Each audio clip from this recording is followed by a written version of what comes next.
सभी भक्तों को जय श्री हरि। संपूर्ण विष्णु पुराण की श्रृंखला में आज हम लेकर आए हैं विष्णु पुराण का प्रथम अंश का 17वां एवं 18वां अध्याय।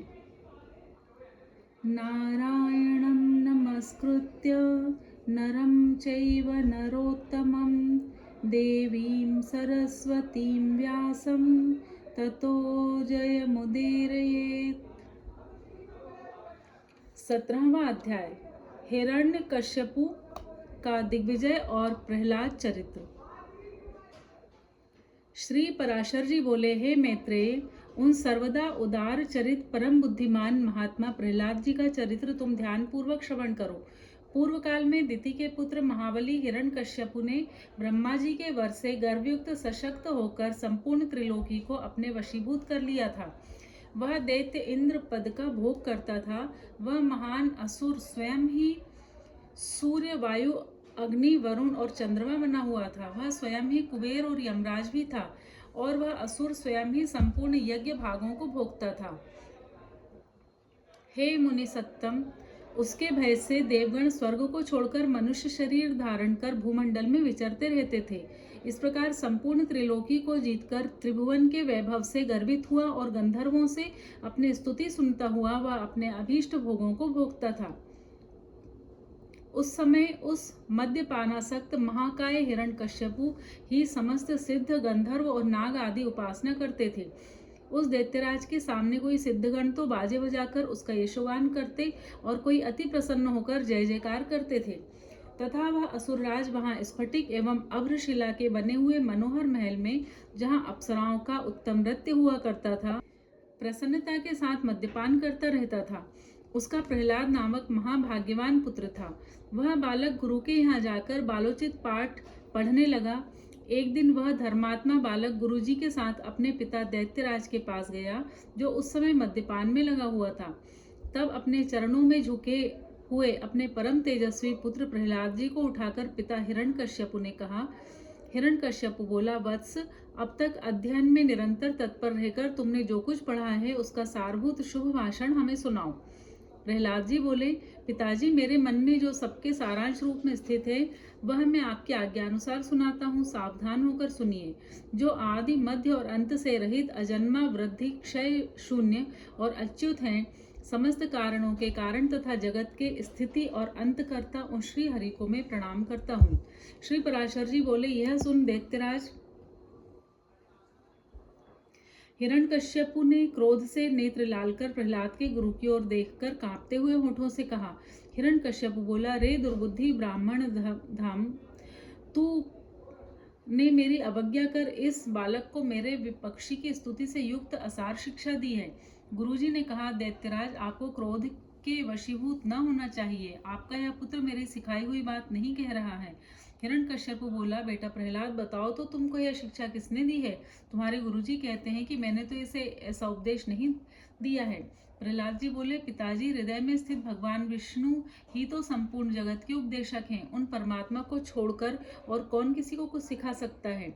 हिरण्यकश्यपु बोला, अरे मूर्ख, जिस विष्णु का तू मुझ जगदीश्वर के सामने धृष्टता पूर्वक निशंक होकर बारंबार वर्णन करता है, वह कौन है? प्रहलाद जी बोले, योगियों के ध्यान करने योग्य, जिसका परम पद वाणी का विषय नहीं हो सकता तथा जिससे विश्व प्रकट हुआ है और जो स्वयं विश्व रूप है, वह परमेश्वर ही विष्णु है। हिरण्यकश्यपु बोला, अरे मूढ़, मेरे रहते हुए और कौन परमेश्वर कहा जा सकता है? फिर भी तू मौत के मुख में जाने की इच्छा से बारंबार ऐसा बक रहा है। प्रहलाद जी बोले, हे तात, वह ब्रह्मभूत विष्णु तो केवल मेरा ही नहीं बल्कि संपूर्ण प्रजा और आपका भी कर्ता, नियंता और परमेश्वर है। आप प्रसन्न होइए, व्यर्थ क्रोध क्यों करते हैं? हिरण्यकश्यपु बोला, अरे कौन पापी इस दुर्बुद्धि बालक के हृदय में घुस बैठा है, जिससे आविष्ट चित्त होकर यह ऐसे अमंगल वचन बोलता है? प्रहलाद जी बोले, पिताजी, वे विष्णु भगवान तो मेरे ही हृदय में नहीं बल्कि संपूर्ण लोकों में स्थित हैं। वे सर्वगामी तो मुझको, आप सबको, समस्त प्राणियों को अपनी अपनी चेष्टाओं में प्रवृत्त करते हैं। हिरण्यकश्यपु बोला, इस पापी को यहाँ से निकालो और गुरु के यहाँ ले जाकर इसका भली प्रकार शासन करो। इस दुर्मति को न जाने किसने मेरे विपक्षी की प्रशंसा में नियुक्त कर दिया है। श्री पराशर जी बोले, उसके ऐसा कहने पर दैत्यगण उस बालक को फिर गुरुजी के यहाँ ले गए और वे वहाँ गुरुजी की रात दिन भली प्रकार सेवा शुश्रूषा करते हुए विद्याध्ययन करने लगे। बहुत काल व्यतीत हो जाने पर दैत्यराज ने प्रहलाद जी को फिर बुलाया और कहा, बेटा आज कोई गाथा कथा सुनाओ। प्रहलाद जी बोले, जिनसे प्रधान पुरुष और यह चराचर जगत उत्पन्न हुआ है, वे सकल प्रपंच के कारण श्री विष्णु भगवान हम सब पर प्रसन्न हो। हिरण्यकश्यपु बोला, अरे यह बड़ा दुरात्मा है, इसको मार डालो। अब इसके जीने से कोई लाभ नहीं है, क्योंकि स्वपक्ष की हानि करने वाला होने से यह तो अपने कुल के लिए अंगारूप हो गया है। श्री पराशर जी बोले, उसकी ऐसी आज्ञा होने पर सैकड़ों हजारों दैत्यगण बड़े बड़े अस्त्र शस्त्र लेकर उन्हें मारने के लिए तैयार हुए। प्रहलाद जी बोले, अरे दैत्यों, भगवान विष्णु तो शस्त्रों में, तुम लोगों में और मुझ में सर्वत्र ही स्थित हैं। इस सत्य के प्रभाव से इन अस्त्र शस्त्रों का मेरे ऊपर कोई प्रभाव न हो। श्री पराशर जी बोले, तब तो उन सैकड़ों दैत्यों के शस्त्र समूह का आघात होने पर भी उनको तनिक सी भी वेदना न हुई। वे फिर भी ज्यों के त्यों नवीन बल संपन्न ही रहे। हिरण्यकश्यप बोला, रे दुर्बुद्धे, अब तू विपक्षी की स्तुति करना छोड़ दे। जा, मैं तुझे अभयदान देता हूँ, अब और अधिक नादान मत हो। प्रहलाद जी बोले, हे तात, जिनके स्मरण मात्र से जन्म, जरा और मृत्यु आदि के समस्त भय दूर हो जाते हैं, उन सकल भयहारी अनंत के हृदय में स्थित रहते मुझे भय कहाँ रह सकता है। हिरण्यकश्यप बोला, अरे सर्पों, इस अत्यंत दुर्बुद्धि और दुराचारी को अपने विषाग्नि संतप्त मुखों से काटकर शीघ्र ही नष्ट कर दो। श्री पराशर जी बोले, ऐसी आज्ञा होने पर अति क्रूर और विषधर तक्षक आदि सर्पों ने उनके समस्त अंगों में काटा, किंतु उन्हें तो श्री कृष्ण चंद्र में आसक्ति चित्त रहने के कारण भगवत स्मरण के परमानंद में डूबे रहने से उन महासर्पों के काटने पर भी अपने शरीर की कोई सुधि नहीं हुई। सर्प बोले, हे दैत्यराज, देखो हमारी दाढ़ें टूट गई, मणियां चटकने लगी, फणों में पीड़ा होने लगी और हृदय कांपने लगा, तथापि इसकी त्वचा तो जरा भी नहीं कटी। इसलिए अब आप हमें कोई और कार्य बताइए। हिरण्यकश्यप बोला, हे दिग्गजों, तुम सब अपने संकीर्ण दांतों को मिलाकर मेरे शत्रु पक्ष द्वारा बहकाकर मुझसे विमुख किए हुए इस बालक को मार डालो। देखो, जैसे अरणी से उत्पन्न हुआ अग्नि उसी को जला डालता है, उसी प्रकार कोई कोई जिससे उत्पन्न होते हैं उसी के नाश करने वाले हो जाते हैं। श्री पराशर जी बोले, तब पर्वत शिखर के समान विशालकाय दिग्गजों ने उस बालक को पृथ्वी पर पटककर अपने दांतों से खूब रौंदा, किंतु श्री गोविंद का स्मरण करते रहने से हाथियों के हजारों दांत उनके वक्षस्थल से टकराकर टूट गए। तब उन्होंने पिता हिरण्यकश्यपु से कहा, ये जो हाथियों के वज्र के समान कठोर दांत टूट गए हैं, इसमें मेरा कोई बल नहीं है। यह तो श्री जनार्दन भगवान के महाविपत्ति और क्लेशों के नष्ट करने वाले स्मरण का ही प्रभाव है।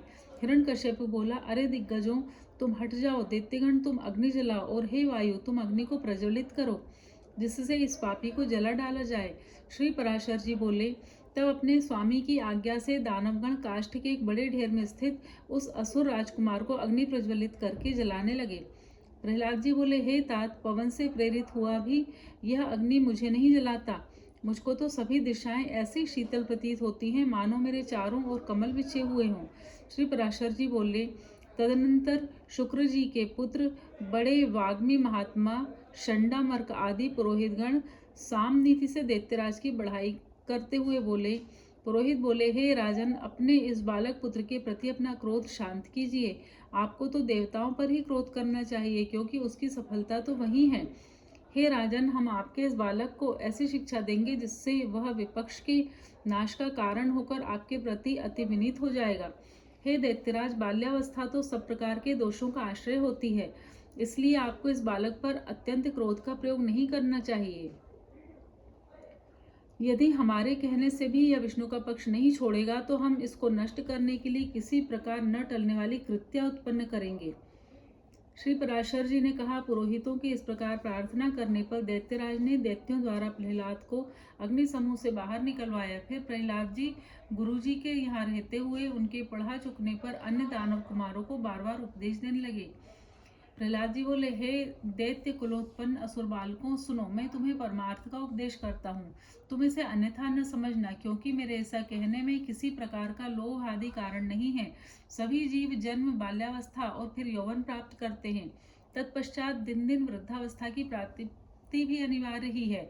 और हे दैत्य राजकुमारों, फिर यह जीव मृत्यु के मुख में चला जाता है। यह हम और तुम सभी प्रत्यक्ष देखते हैं।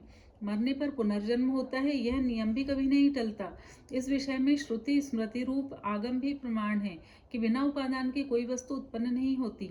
पुनर्जन्म प्राप्त कराने वाली गर्भावास आदि जितनी अवस्थाएं हैं, उन सबको दुखरूप ही जानो। मनुष्य मूर्खतावश क्षुधा, तृष्णा और शीतादि की शांति को सुख मानते हैं, परंतु वास्तव में तो वे दुख मात्र ही हैं। जिनका शरीर वातादि दोष से अत्यंत शिथिल हो जाता है, उन्हें जिस प्रकार व्यायाम सुखप्रद प्रतीत होता है, उसी प्रकार जिनकी दृष्टि भ्रांति ज्ञान से ढकी हुई है, उन्हें दुख ही सुखरूप जान पड़ता है। अहो, कहाँ तो कफ आदि महाघृणित पदार्थों का समूह रूप शरीर और कहाँ कांति, शोभा, सौंदर्य एवं रमणीयता आदि दिव्य गुण। तथापि मनुष्य इस घृणित शरीर में कांति आदि का आरोप कर सुख मानने लगता है। यदि किसी मूढ़ पुरुष की मांस, रुधिर, पीप, विष्ठा, मूत्र, स्नायु, मज्जा और अस्थियों के समूह रूप इस शरीर में प्रीति हो सकती है, तो उसे नरक भी प्रिय लग सकता है। अग्नि, जल और भात क्रमशः शीत, तृष्णा और क्षुधा के कारण ही सुखकारी होते हैं, और इनके प्रतियोगी जल आदि भी अपने से भिन्न अग्नि आदि के कारण ही सुख के हेतु प्रतीत होते हैं। हे दैत्य कुमारों, विषयों का जितना जितना संग्रह किया जाता है, उतना उतना ही वे मनुष्य के चित्त में दुख बढ़ाते हैं। जीव अपने मन को प्रिय लगने वाले जितने ही संबंधों को बढ़ाता जाता है, उतने ही उसके हृदय में शोक रूपी शल्य कांटे स्थिर हो जाते हैं। घर में जो कुछ धन धन्यादि होते हैं, मनुष्य के जहाँ तहाँ परदेश में रहने पर भी वे पदार्थ उसके चित्त में बने रहते हैं, और उनके नाश और दाह आदि की सामग्री भी उसी में मौजूद रहती है। अर्थात घर में स्थित पदार्थों के सुरक्षित रहने पर भी मन स्थित पदार्थों के नाश आदि की भावना से पदार्थ नाश का दुख प्राप्त हो जाता है।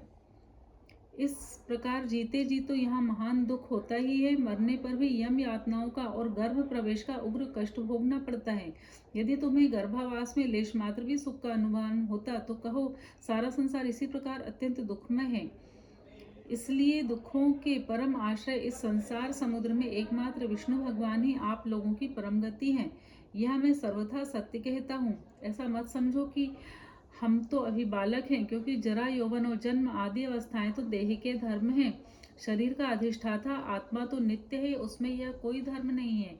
जो मनुष्य ऐसी दुराशाओं से विक्षिप्त चित्त रहता है कि अभी मैं बालक हूँ, इसलिए इच्छानुसार खेल कूद लूँ, युवावस्था प्राप्त होने पर कल्याण साधन का यत्न करूंगा, फिर युवा होने पर कहता है कि अभी तो मैं युवा हूँ, बुढ़ापे में आत्मकल्याण कर लूंगा, और वृद्ध होने पर सोचता है मैं बूढ़ा हो गया, अब तो मेरी इंद्रियां अपने कर्मों में प्रवृत्त ही नहीं होती। शरीर के शिथिल हो जाने पर अब मैं क्या कर सकता हूँ? सामर्थ्य रहते तो मैंने कुछ किया ही नहीं। वह अपने कल्याण पथ पर कभी अग्रसर नहीं होता, केवल भोग तृष्णा में ही व्याकुल रहता है। मूर्ख लोग अपनी बाल्यावस्था में खेलकूद में लगे रहते हैं, युवावस्था में विषयों में फंस जाते हैं,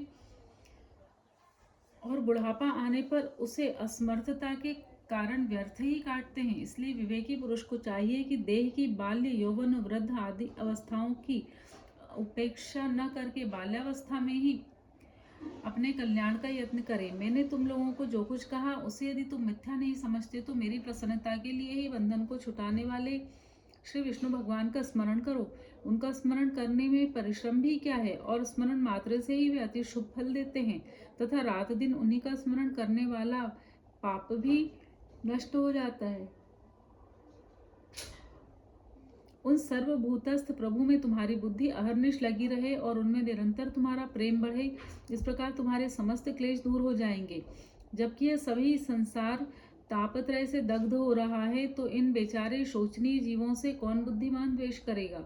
यदि ऐसा दिखाई दे कि और जीव तो आनंद में है, मैं ही परम शक्तिहीन हूँ, तब भी प्रसन्न ही होना चाहिए, क्योंकि द्वेष का फल तो दुख रूप ही है। यदि कोई प्राणी वैर भाव से द्वेष भी करें, तो विचारवानों के लिए तो वे अहो ये महामोह से व्याप्त हैं, इस प्रकार अत्यंत शोचनीय ही हैं। हे दैत्यगण, मैंने भिन्न भिन्न दृष्टि वालों के विकल्प, भिन्न भिन्न उपाय कहे। अब उनका समन्वय पूर्वक संक्षिप्त विचार सुनो। यह संपूर्ण जगत सर्वभूतमय भगवान विष्णु का विस्तार है, अतः विचक्षण पुरुषों को इसे आत्मा के समान अभेद रूप से देखना चाहिए। इसलिए दैत्य भाव को छोड़कर हम और तुम ऐसा यत्न करें जिससे शांति लाभ कर सकें। जो परम शांति अग्नि, सूर्य, चंद्रमा, वायु, मेघ, वरुण, सिद्ध, राक्षस, यक्ष, दैत्यराज, सर्प, किन्नर, मनुष्य, पशु और अपने दोषों से तथा ज्वर, नेत्र रोग, अतिसार, प्लीहा, तिल्ली और गुल्म आदि रोगों से एवं द्वेष, ईर्ष्या, मत्सर, राग, लोभ और किसी अन्य भाव से भी कभी क्षीण नहीं होती। और जो सर्वदा अत्यंत निर्मल है, उसे मनुष्य अमल स्वरूप श्री केशव में मनोनिवेश करने से प्राप्त कर लेता है। हे दैत्यों, मैं आग्रह पूर्वक कहता हूँ, तुम इस संसार के विषयों में कभी संतुष्ट मत होना। तुम सर्वत्र समदृष्टि रखो, क्योंकि समता ही श्री अच्युत की वास्तविक आराधना है। उन अच्युत के प्रसन्न होने पर फिर संसार में दुर्लभ ही क्या है। तुम धर्म, अर्थ और काम की इच्छा कभी न करना, वे तो अत्यंत तुच्छ हैं। उस ब्रह्म रूप महावृक्ष का आश्रय लेने पर तो तुम निसंदेह मोक्ष रूप महाफल प्राप्त कर लोगे। इति श्री विष्णु पुराणे प्रथमेशे सप्तदशोऽध्यायः। विष्णु पुराण का 18वां अध्याय। प्रहलाद को मारने के लिए विष, शस्त्र और अग्नि आदि का प्रयोग एवं प्रहलाद कृत भगवत स्तुति। श्री पराशर जी बोले, उनकी ऐसी चेष्टा देख दैत्यों ने दैत्यराज हिरण्यकश्यपु से डरकर उनको सारा वृत्तांत कह सुनाया, और उसने भी तुरंत अपने रसोइयों को बुलाकर कहा। हिरण्यकश्यपु बोला, अरे सूदगण, मेरा यह दुष्ट और दुर्मति पुत्र औरों को भी कुमार्ग पर जाने का उपदेश देता है, अतः तुम शीघ्र ही इसे मार डालो। तुम उसके बिना जाने समस्त खाद्य पदार्थों में हलाहल विष मिलाकर दो और किसी प्रकार का सोच विचार न कर उस पापी को मार डालो। श्री पराशर जी बोले, तब उन रसोइयों ने महात्मा प्रहलाद को जैसे कि उनके पिता ने आज्ञा दी थी उसी के अनुसार विष दे दिया। हे मैत्रेय, तब वे उस घोर हलाहल विष को भगवान नाम के उच्चारण से अभिमंत्रित कर अन्न के साथ खा गए तथा भगवान के प्रभाव से निस्तेज हुए उस विष को खाकर उन्हें बिना किसी विकार के पचाकर स्वस्थ चित्त से स्थित रहे।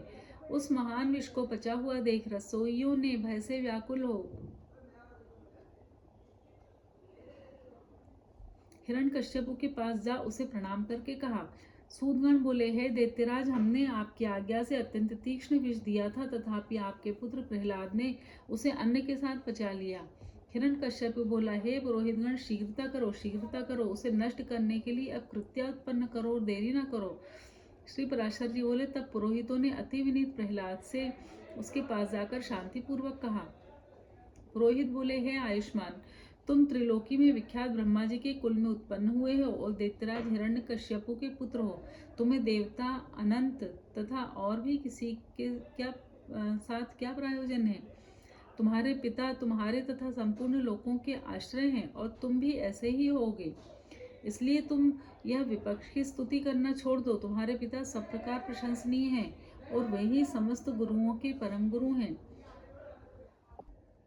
प्रहलाद जी बोले, हे महाभागगण, यह ठीक ही है। इस संपूर्ण त्रिलोकी में भगवान मरीचि का यह महान कुल अवश्य ही प्रशंसनीय है, इसमें कोई कुछ भी अन्यथा नहीं कह सकता। और मेरे पिताजी भी संपूर्ण जगत में बहुत बड़े पराक्रमी हैं, यह भी मैं जानता हूँ। यह बात भी बिल्कुल ठीक है, अन्यथा नहीं। और आपने जो कहा कि समस्त गुरुओं में पिता ही परम गुरु हैं, इसमें भी मुझे लेशमात्र संदेह नहीं है। पिताजी परम गुरु हैं और प्रयत्न पूर्वक पूजनीय हैं, इसमें कोई संदेह नहीं है। और मेरे चित्त में भी यही विचार स्थित है कि मैं उनका कोई अपराध नहीं करूंगा। किंतु आपने जो यह कहा कि तुझे अनंत से क्या प्रयोजन है, सो ऐसी यातन को भला कौन न्यायोचित कह सकता है। आपका यह कथन किसी भी तरह ठीक नहीं है। ऐसा कहकर वे उनका गौरव रखने के लिए चुप हो गए और फिर हंसकर कहने लगे, तुझे अनंत से क्या प्रयोजन है, इस विचार को धन्यवाद है। हे मेरे गुरुगण, आप कहते हैं कि तुझे अनंत से क्या प्रयोजन है, धन्यवाद है आपके इस विचार को।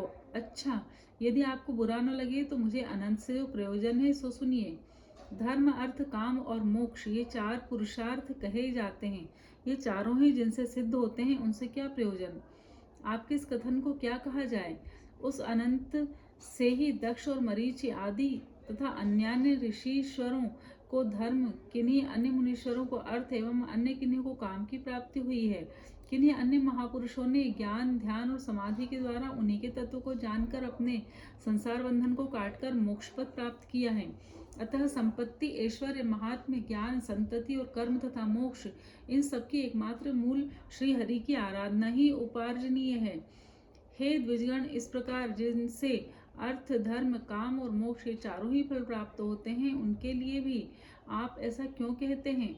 अनंत से तुझे क्या प्रयोजन है और बहुत कुछ कहने से क्या लाभ? आप लोग तो मेरे गुरु हैं, उचित अनुचित कुछ भी कह सकते हैं और मुझे तो विचार भी बहुत ही कम है।